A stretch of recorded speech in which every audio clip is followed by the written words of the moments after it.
Allez, tiens, à propos, cap sur Boulogne-sur-Mer. Pourquoi? Eh bien, parce qu'à partir d'aujourd'hui et jusqu'à demain, se tiendront là-bas les rencontres internationales de la haute mer. Ce sont des journées d'échange pour notamment sensibiliser le public aux questions de la protection du milieu marin en haute mer. Ça nous concerne. À cette occasion, eh bien, Laurence Beuvillard s'est rendue en Bretagne pour rencontrer les acteurs, oui, ceux qui travaillent justement pour protéger toutes ces zones marines. Regardez.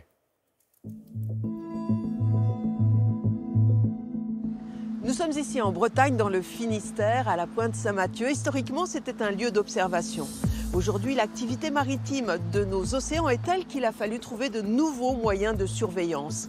Et entre autres, nous avons les satellites. Et ici, en Bretagne, il existe une société qui est un véritable œil sur les océans.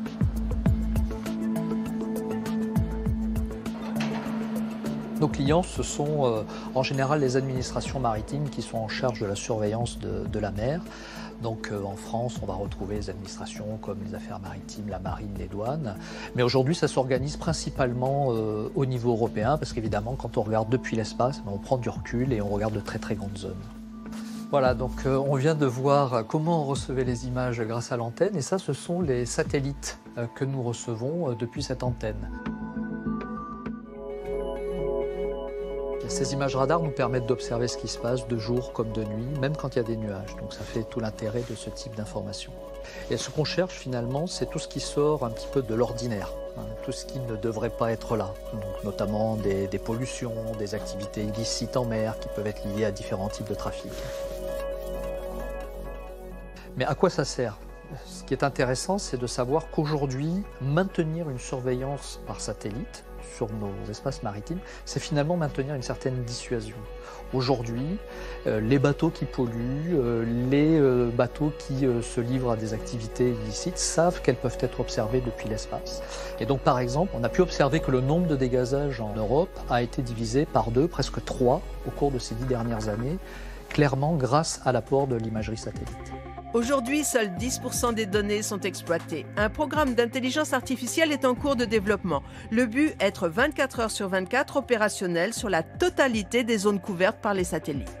L'objet de l'intelligence artificielle, c'est d'apprendre à partir de données le comportement des navires pour fournir des traitements automatiques qui vont permettre de détecter automatiquement des comportements illicites. Donc, par exemple, ici, vous avez un navire frigorifique qui est à couple avec un navire de pêche et un pétrolier. Et donc le navire de pêche vient ici transférer sur le cargo frigorifique sa pêche. Il peut retourner pêcher et le cargo frigorifique va pouvoir ensuite aller sur d'autres zones et ne va pas déclarer sa pêche. Donc ces opérations sont réalisées de manière manuelle actuellement par des opérateurs.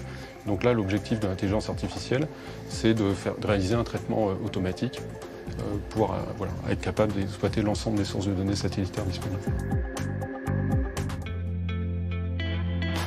Donc on connaît les navires qui ont des licences pour aller pêcher et par corrélation des informations, en croisant les informations, en connaissant la position des bateaux qui ont le droit de pêcher, on sait reconnaître les bateaux qui sont là et qui ont une autorisation des autres.